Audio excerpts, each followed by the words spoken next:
Olá pessoal, como é que vocês estão?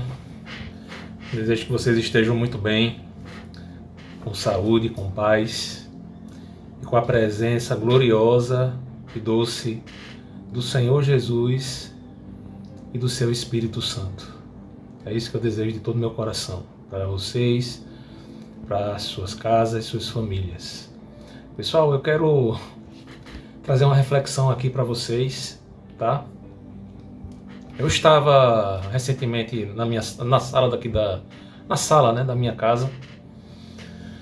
Eu estava clamando, orando a Deus, e eu dizia assim, né? Senhor, por que é que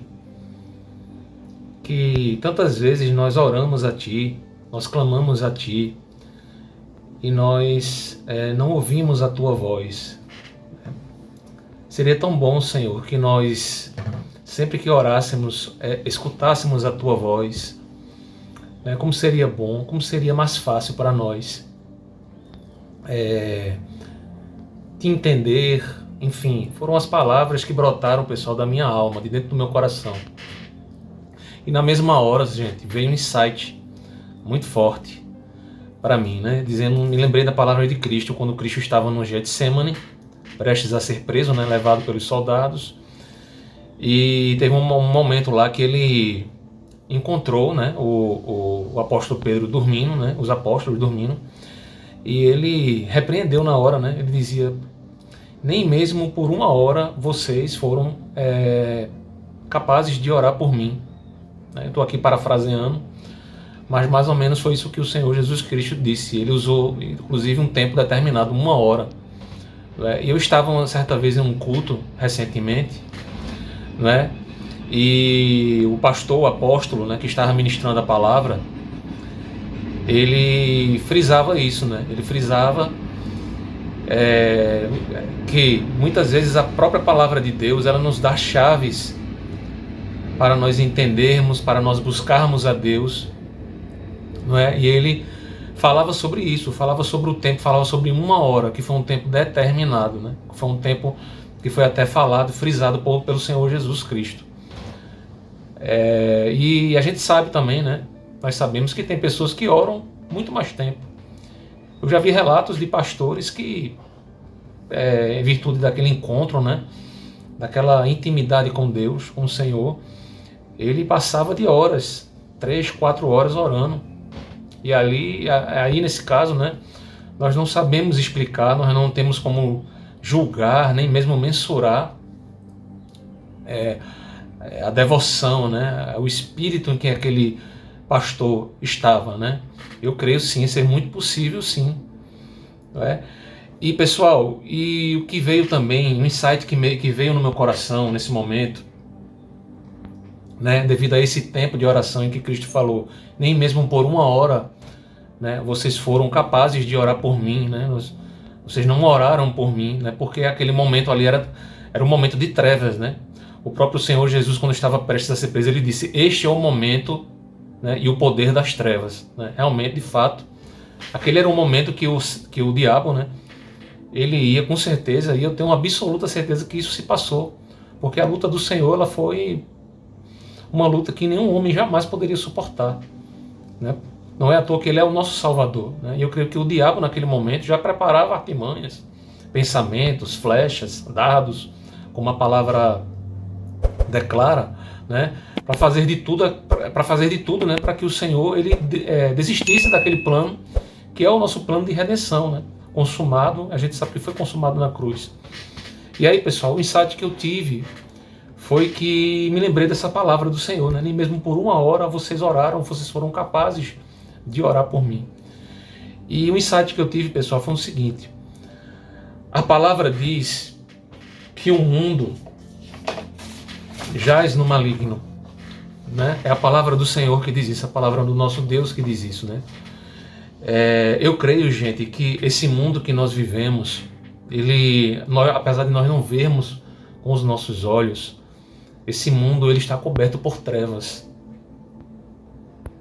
né? Se Deus fosse capaz, assim, ele é capaz, claro, mas se fosse do agrado do Senhor, eu creio que ele não faz isso por pura misericórdia.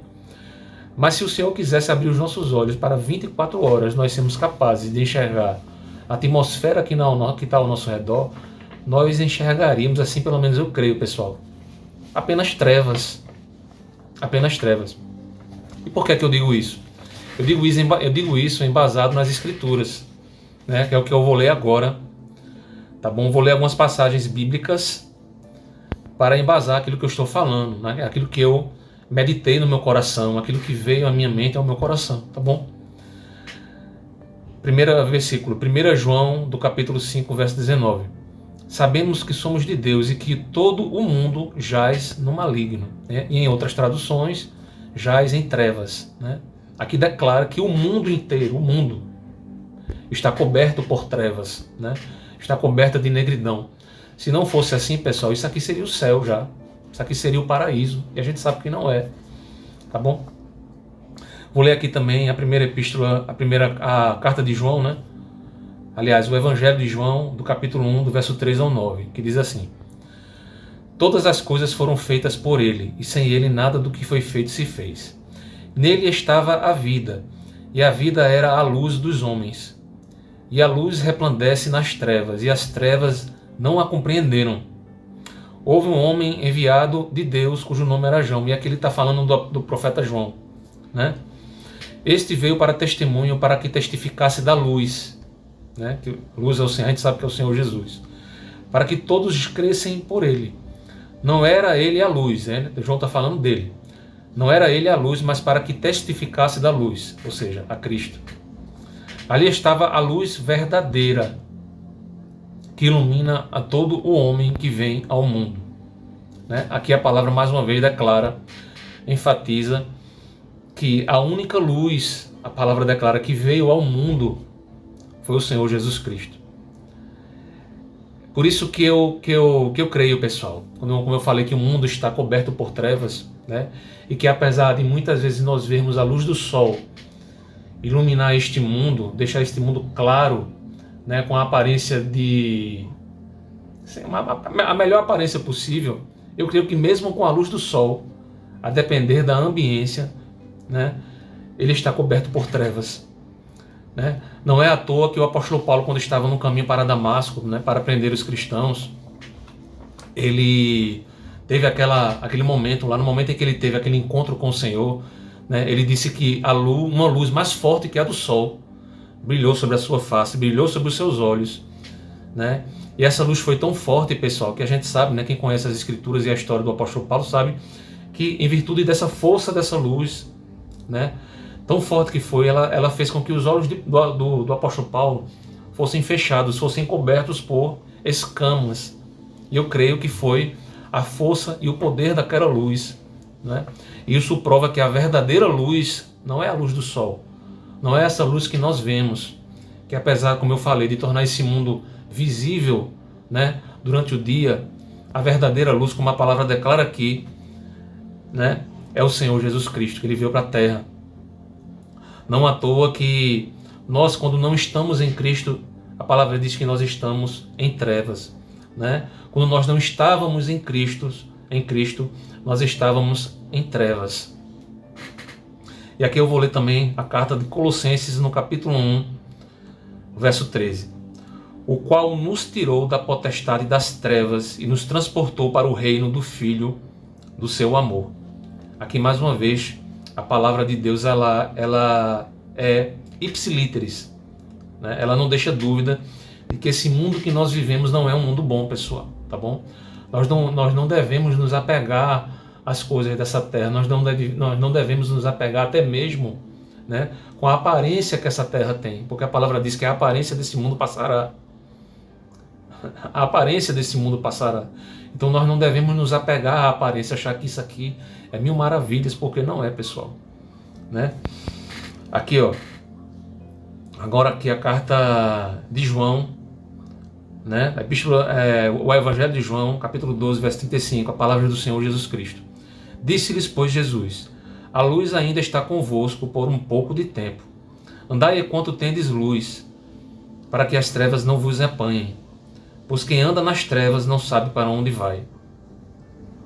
Aqui eu vou também falar da carta de Lucas, no capítulo 1, do verso 78 e 79.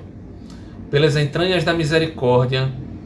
Aqui foi um verso onde o profeta Isaías, né, testificou a respeito de João Batista, seu filho.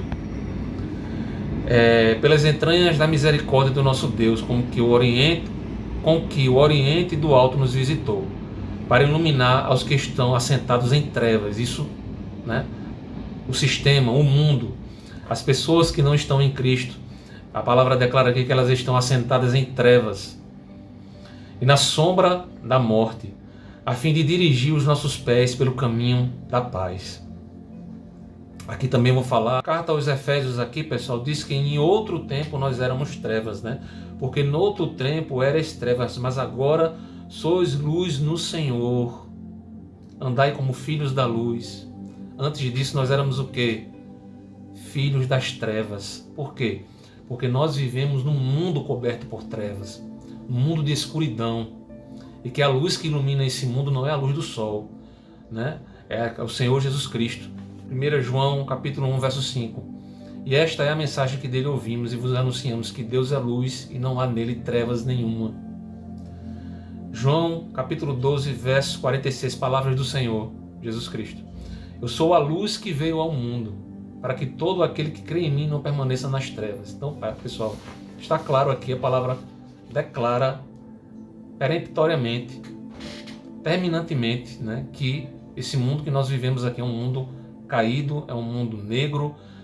Não à toa, pessoal, que no mundo em que vivemos, né, todos os dias, nos jornais, até mesmo na internet, de forma até mais rápida, nós não cansamos de ouvir sobre guerras, assassinatos, adultério, enfim, todo tipo de pecado. Por quê? Porque a espessura dessas trevas ainda está sobre nós, né? Apesar de nós termos o Espírito do Senhor e essa ser realmente a nossa verdadeira luz, né? E o que me veio também, sabe, gente, né, nessa minha reflexão, é que nós oramos muito pouco, né? E que a única coisa que pode romper essa escuridão, pessoal, que está sobre nós e que nós muitas vezes não vemos, são as nossas orações, né? Eu creio que quando nós oramos, né, um feixe de luz, pessoal, quando nós estamos orando, clamando a Deus, um feixe de luz, um raio de luz nos liga aos céus, né? E eu creio que é através da nossa intensidade, por isso que nós temos que orar instantemente, que a palavra nos exorta a isso. Não à toa que há momentos na palavra de Deus que há uma exortação para nós orarmos sem cessar. Por quê?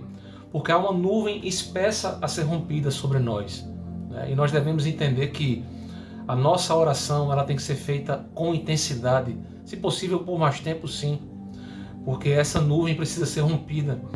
E eu creio que quanto nós oramos, quanto nós clamamos, né, esse feixe de luz, né, que sai de nós, que quer se conectar com Deus, ele abre caminho, né, nessa nuvem espessa que está sobre nós e permite sim que os anjos do Senhor eles venham nos servir, eles venham nos ajudar. E eu creio que foi isso que aconteceu com o profeta Daniel, né? Não à toa o anjo, né, o anjo de Deus teve dificuldade de vir, porque ali naquela nuvem na qual, né, Daniel orava contra, havia poderes, havia principados que lutavam, né? E eu creio que foi a insistência, né? Não à toa que o anjo falou, né? Temos ouvido as tuas orações, né, homem de Deus. Mais uma vez parafraseando, mas foi o que o anjo disse a Daniel, né? Que ele ouviu Daniel através das suas orações. Então é importante nós entendermos, pessoal, que nós temos que ter perseverança nas orações. Por quê? Porque são as nossas orações que rompem essas cadeias, que rompem essa espessura negra que está sobre nós. Porque simplesmente foi aquilo que eu declarei no começo, né? E que a palavra de Deus declara que o mundo jaz no maligno, né? O mundo está sobre esta nuvem, né? O mundo está coberto sobre essa espessura que precisa ser rompida pelas nossas orações. E o grande ensinamento que nós tomamos disso, gente, é que, como eu falei, né? Nós muitas vezes dizemos para nós mesmos, poxa, o Senhor não fala conosco, Deus não fala com nós, né? Mas muitas vezes é porque nós oramos pouco. Nós não temos a prática da oração, nós não exercemos a prática da oração. Nós não oramos né, a ponto dessa barreira ser rompida, né, para que a comunicação ela se torne mais forte com Deus. Esse é o grande ensinamento, essa foi a reflexão que eu tive, né, dentro do meu coração e que eu trouxe aqui para cada um de nós. Né? Um grande abraço.